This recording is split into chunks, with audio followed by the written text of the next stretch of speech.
आज की वीडियो का टॉपिक है foundation and types of foundation. तो फाउंडेशन क्या होती है दोस्तों? फाउंडेशन जो भी हम किसी भी स्ट्रक्चर के नीचे जो हम कंस्ट्रक्शन करते हैं, जब हमें कोई बिल्डिंग बनानी होती है उसके नीचे जो हम कंस्ट्रक्शन करते हैं उसको ही फाउंडेशन कहते हैं। तो इसकी डेफिनेशन है कि enlargement of base of columns and wall for transmitting load to sub soil is called foundation.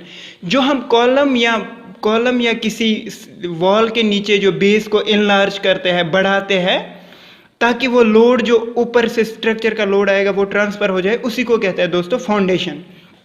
तो फाउंडेशन होती है टू टाइप्स की मेनली। एक होता है शैलो फाउंडेशन, दूसरा होता है डीप फाउंडेशन। तो शैलो फाउंडेशन और डीप फाउंडेशन में क्या डिफरेंस है, ये एक साइंटिस्ट ने बताया था जिसका नाम था टर्जेगी।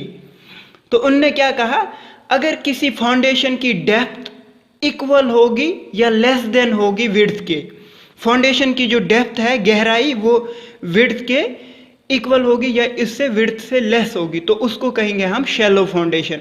अगर यही डेप्थ हमारी ज़्यादा होगी विड्थ से, तो उसको कहेंगे हम डीप फाउंडेशन।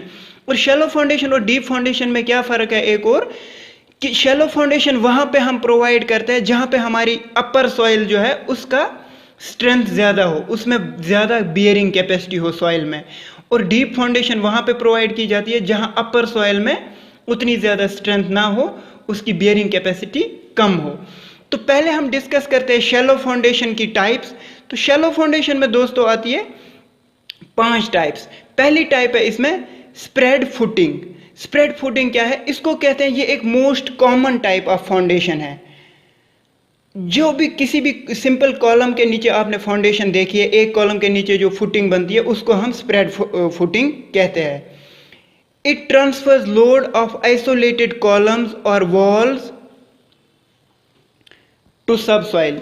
जो आइसोलेटेड कॉलम्स होते हैं, अकेला अकेला कॉलम कहीं पे होता है, उसका लोड हमें ट्रांसफर करना होता है सब सॉइल में, तो वहां पे हम स्प्रेड फुटिंग यूज करते हैं। तो स्प्रेड फुटिंग की एक ये दिखाता हूं मैं आपको। ऐसे टाइप की जो फुटिंग्स होती है इनको हम स्प्रेड फुटिंग कहते हैं। यहाँ पे ये कॉलम है, कॉलम से लोड ट्रांसफर होता है, इसमें ये स्प्रेड हुआ पूरे एरिया में। तो इस टाइप ऑफ फुटिंग को दोस्तों हम कहते हैं स्प्रेड फुटिंग। उसके बाद आती है दूसरी फुटिंग दोस्तों, उसको कहते हैं कंबाइंड फुटिंग। कंबाइंड फुटिंग क्या होती है? ये क्या करती है, दो या दो से ज्यादा कॉलम्स को सपोर्ट करती है। अगर आपने कहीं पे फुटिंग देखी जिसमें 2 कॉलम्स का एक साथ फुटिंग बना हुआ हो, तो उसको कहते हैं दोस्तों कंबाइंड फुटिंग।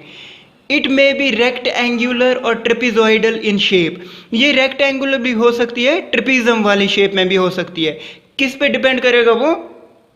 रेक्टेंगुलर तब होगी ये जब दोनों कॉलम की लोड बियरिंग कैपेसिटी सेम हो। अब अगर हमारे पास एक कॉलम बड़ा है, उसके लिए ज़्यादा बड़ी फुटिंग प्रोवाइड करनी पड़ेगी, दूसरा छोटा है तो उसके लिए कम प्रोवाइड करनी पड़ेगी, तो ये ट्रिपीजियम के शेप का बनेगा। ऐसे मतलब यहाँ बड़ा कॉलम है, यहाँ पे छोटा कॉलम है, तो हमने फुटिंग ऐसे बनाई तो ये ट्रिपीजियम के शेप की बनेगी। अगर एक जैसे है तो सेम बनेगी। तो इसका एक एग्जाम्पल मैं आपको दिखाता हूँ। यहाँ पे ये वाली जो फुटिंग है दोस्तों, ये प्रेफर की जाती है उस टाइम पे जब दोनों कॉलम एक दूसरे के नज़दीक हो। एक दूसरे के नज़दीक होंगे कॉलम, तभी हम उनको क्या, कॉलम्स को क्या प्रोवाइड करते हैं, कंबाइंड फुटिंग। ये जो है ये चीज़ है कंबाइंड फुटिंग, और ये है कॉलम 2। बस इसके बाद अगली टाइप जो है दोस्तों इसकी, वो है spread footing. Spread footing is provided for load bearing walls और row of columns closely spaced, also called continuous footing. तो आपको यहाँ पे क्या समझ आया? स्प्रेड फुटिंग जो है ये एक ऐसी टाइप की फुटिंग है जो लोड बियरिंग वॉल्स के नीचे लगाई जाती है। लोड बियरिंग वॉल्स कौन सी होती है दोस्तों? लोड बियरिंग वॉल्स होती है हमारी ऐसी वॉल्स जिनके ऊपर लोड ज़्यादा लगता है और वो उनका कॉलम वगैरह नहीं है, बीम वगैरह नहीं है, तो वो खुद ही अपना लोड नीचे ट्रांसफ़र करती है। या अगर एक रो ऑफ कॉलम, 5-6 कॉलम एक ही लाइन में है, उनके नीचे हम ये वाली फुटिंग प्रोवाइड कर सकते हैं। तो यहाँ पे मैंने एक एग्जांपल दी है। ये एक वॉल है जो लोड बियरिंग वॉल है, इसके नीचे जो ये फुटिंग हमने प्रोवाइड की है इसको कहेंगे हम स्ट्रिप फुटिंग। उसके बाद आता है दोस्तों हमारा अगला टॉपिक। इसमें अगला टाइप जो है स्ट्रैप फुटिंग। स्ट्रैप फुटिंग क्या होती है? It consists of 2 isolated spread footings of two columns connected by beam और स्ट्रैप। इसमें क्या होता है, दो आइसोलेटेड फुटिंग होती है, मतलब ऐसे एक कॉलम की फुटिंग यहाँ पे है, दूसरे कॉलम की फुटिंग यहाँ पे है, तो ऐसे टाइप की फुटिंग होगी दोस्तों ये, और उनको कंबाइन करता है एक बीम या स्ट्रैप, STRAP, इसको कहते हैं स्ट्रैप, जो इन दोनों को कंबाइन करता है। उस टाइप की फुटिंग को क्या कहते हैं हम, strap footing. Strap connects to footing such that they act as a single unit. ये क्यों प्रोवाइड किया जाता है स्ट्रैप या ये बीम, ताकि ये as a single unit act करे, सिंगल यूनिट की तरह एक्ट करे ये दोनों कॉलम की फुटिंग्स। तो ये मोर इकोनॉमिकल है देन कंबाइंड फुटिंग। अगर हम कंबाइंड फुटिंग और इसकी तुलना करें आपस में, तो ये ज़्यादा इकोनॉमिकल चीज़ है। तो इसकी डायग्राम एक मैं आपको यहाँ पे दिखाता हूँ। ये देखिए, अगर ये एक कॉलम है, ये दूसरा कॉलम है, ये इसकी फुटिंग है और ये इस वाले कॉलम की फुटिंग है। अगर इन दोनों के बीच में एक बीम इन दोनों को कनेक्ट करती है, उसी बीम को कहते हैं स्ट्रैप या स्ट्रैप बीम, और इनको ये है दो कॉलम्स, ये इन दोनों कॉलम्स की फुटिंग्स। इस टाइप ऑफ फाउंडेशन को क्या कहते हैं हम, स्ट्रैप फाउंडेशन। और अगला फाउंडेशन आता है दोस्तों मैट और राफ्ट फाउंडेशन। मैट और राफ्ट फाउंडेशन जो है ये सबसे इंपॉर्टेंट वाले टाइप ऑफ फाउंडेशन है सिंपल फुटिंग में से, फुटिंग्स में से, यानी कि शैलो फाउंडेशन में से। It is a combined footing of whole building और whole area under the structure. जो हमारा स्ट्रक्चर बन रहा है उसके पूरे एरिया को, उसके अंडर जो पूरा एरिया है उसके ऊपर जो अगर हम फुटिंग बनाते हैं, पूरे एरिया में फुटिंग बनाते हैं, तो उस टाइप ऑफ फुटिंग को दोस्तों कहते हैं हम मैट और raft footing. It is provided when bearing capacity of soil is low. ये उस जगह पे प्रोवाइड की जाती है जहाँ पे सॉइल की बेयरिंग कैपेसिटी, सहनशीलता सॉइल की कम हो, तो वहाँ पे हमें प्रोवाइड करनी पड़ती है कौन से वाले टाइप की फुटिंग, हमारी राफ्ट फुटिंग या मैट फुटिंग। और कहाँ पे प्रोवाइड की जाती है, बिल्डिंग लोड इज हैवी। अगर कहीं पे हमने बहुत ऊंची बिल्डिंग बनाई, हैवी लोड वाली बिल्डिंग, वहाँ पे भी ये हम प्रोवाइड करते हैं। और सब सॉइल इज हाईली कंप्रेसिबल, जो नीचे ज़मीन है बिल्डिंग के नीचे वो कंप्रेसिबल है, मतलब उसके ऊपर लोड लग रहा है तो वो कंप्रेस हो जाती है, उस टाइम पे भी हम कौन से वाले टाइप की फाउंडेशन प्रोवाइड करते हैं दोस्तों, फुटिंग प्रोवाइड करते हैं, राफ्ट फुटिंग। तो राफ्ट फुटिंग को आप देख सकते हैं, ये कॉलम्स है किसी एक पूरी बिल्डिंग के, और ये इनके नीचे, इन सब कॉलम्स के नीचे ये फुटिंग प्रोवाइड करी हुई है, एक ही मिला के फुटिंग। इसी को ये एक मैट की तरह एक्ट करती है, और इसको कहते हैं या तो मैट फुटिंग या राफ्ट फुटिंग या राफ्ट फाउंडेशन भी कह सकते हैं हम इसको। उसके बाद आता है हमारा दोस्तों डीप फाउंडेशन।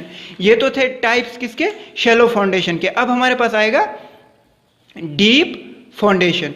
तो डीप फाउंडेशन कहाँ प्रेफर किया जाता है, provided when upper strata is not, ये नॉट है दोस्तों, not capable of bearing load.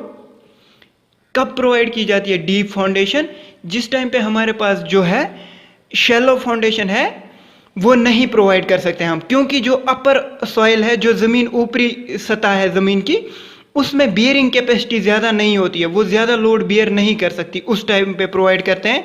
या soft soil exist near the ground surface, या कब प्रोवाइड करते हैं, जब नरम मिट्टी होती है ग्राउंड के सरफेस के ऊपर वाले हिस्से में, तो उस टाइम पे हम डीप फाउंडेशन प्रोवाइड करते हैं। जो डीप फाउंडेशन है दोस्तों हमारी, ये होती है 3 टाइप्स की। इसमें क्या क्या आता है, एक आता है दोस्तों पाइल फाउंडेशन, उसके बाद आता है पियर फाउंडेशन, उसके बाद आता है वेल और कैसन फाउंडेशन। पहले हम डिस्कस करेंगे पाइल फाउंडेशन को। पाइल फाउंडेशन क्या होता है, पाइल फाउंडेशन में पाइल्स प्रोवाइड की जाती है। तो ये पाइल्स क्या है, ये तो कंक्रीट की भी हो सकती है, स्टील की भी हो सकती है, और ये पाइल्स जो है हमारी, ये टिम्बर यानी कि लकड़ी की भी हो सकती है। पाइल क्या होती है, it is a cylinder structural member. Cylinder member वो मेंबर होता है जिसका डायामीटर कम हो और लंबाई ज़्यादा हो। समझ गए आप, ऐसे डायामीटर कम होगा और लंबाई बहुत ज़्यादा होगी, उस मेंबर को हम सिलेंडर मेंबर कहते हैं। तो जो पाइल्स होती है वो सिलेंडर मेंबर्स होते हैं, और piles are usually driven in groups. तो पाइल जब भी हम ज़मीन के अंदर गाड़ते हैं ये अकेली अकेली नहीं गाड़ते, हम एक ग्रुप में गाड़ते। आपने देखा होगा कहीं पे, अगर आपने देखा होगा ब्रिज का कंस्ट्रक्शन चल रहा हो या फिर हैवी ब्रिज का या फ्लाईओवर्स का, उनके नीचे जो पियर होते हैं उनके नीचे फाउंडेशन प्रोवाइड की जाती है, यही पाइल्स प्रोवाइड की जाती है। एक ही एरिया में ये 3-4 घुसाई जाती है, 5-6 ग्रुप्स में घुसाई जाती है। ये फिर लोड को अपर स्ट्रेटा से लोअर स्ट्रेटा में ट्रांसफर करती है। ये इनमें क्या कौन कौन से टाइप के लोड लग सकते हैं? इनमें वर्टिकल लोड भी लग सकता है, लेटरल लोड भी लग सकता है।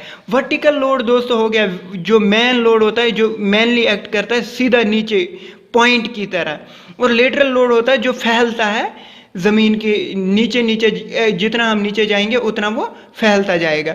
तो मेनली जो पाइल्स होती है दोस्तों, आपको तो पता ही है कंक्रीट की पाइल्स, ये वो टाइप्स तो आपको मैंने पहले ही बताई। तो मेनली अगर हम लोड बियरिंग कैपेसिटी के हिसाब से देखें तो पाइल्स होती है दोस्तों 2 तरह की। एक होती है एंड बियरिंग पाइल्स, दूसरी होती है फ्रिक्शन, सेकेंड फ्रिक्शन या फ्रिक्शन पाइल्स। तो दोस्तों यहां पे मैं आपको दिखाता हूं, अगर ये यहां पे एक कॉलम है या एक पियर है किसी फ्लाईओवर का, इसके ऊपर पाइल कैप लगती है जमीन के थोड़ा सा ऊपर, उसके बाद आती है ये पाइल्स। इन पाइल्स के थ्रू लोड ट्रांसफर किया जाता है नीचे जमीन में डीप सॉइल को, जहां पे हार्ड स्ट्रेटा होगा, ऐसी मिट्टी होगी जो बहुत सख्त होगी, जो लोड को बियर कर सकती है, वहां तक ये पाइल्स घुसाई जाती है। ये तो हो गया कौन सा पाइल?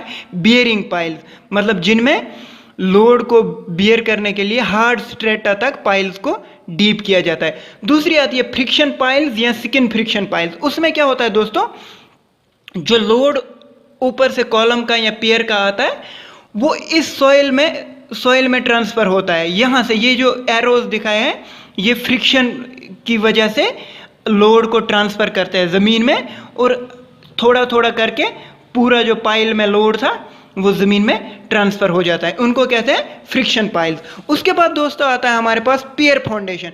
पियर फाउंडेशन भी पाइल की तरह ही होती है, पाइल फाउंडेशन की तरह ही होती है, पर इसमें क्या किया जाता है दोस्तों, ऊपर से जो कॉलम्स आते हैं वो होते हैं छोटे साइज में, और नीचे वो बड़े सर्कुलर कॉलम में अपना लोड ट्रांसफर करते हैं। They are only made up of concrete, और ये सिर्फ कंक्रीट के बने होते हैं, और ये सर्कुलर कॉलम्स होते हैं। इसमें सर्कुलर कॉलम्स जो मैंने अभी बताया आपको, वो लोड को ट्रांसफर करते हैं। ये लोड को सिर्फ बियरिंग के थ्रू ट्रांसफर करते हैं, मतलब सीधा इनने नीचे एक स्ट्रेटा पॉइंट पे जाते हैं, वहां पे लोड ट्रांसफर करते हैं। They do not bear more heavy loads. Piers जो है इनमें ज्यादा हैवी लोड्स नहीं बियर कर सकते हैं।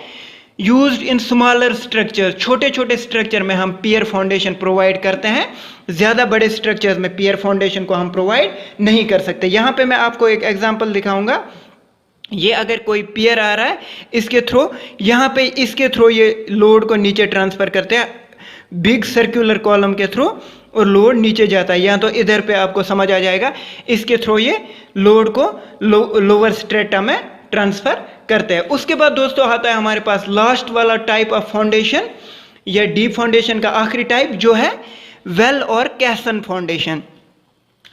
It is provided in heavy structures where load is to be transferred to deep strata, usually used in bridge foundation.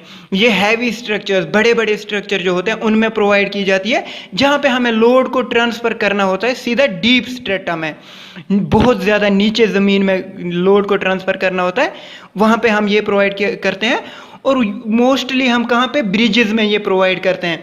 जो हमारे ब्रिजेस बनते हैं वहाँ पे हम ये वाली टाइप ऑफ फाउंडेशन प्रोवाइड करते हैं।